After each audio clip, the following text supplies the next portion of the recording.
Dagdag kaalaman po. Ang ganda po dito, no?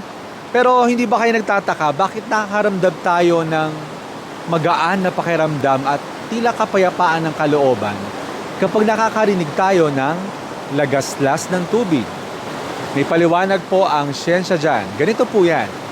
Ang tunog ng tubig tulad ng alon sa dagat, talon o umaagos na ilog ay nakakabawas ng stress at nagpapakalma ng isip.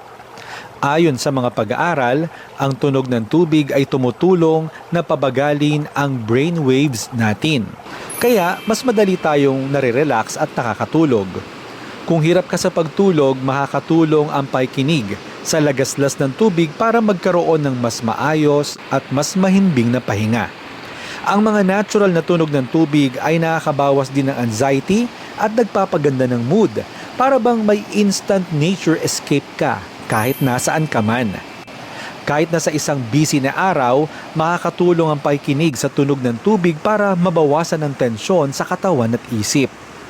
Ang simpleng tunog ng lagaslas ng tubig ay may kakayahang ibalik ang balanse at kalmado sa ating buhay.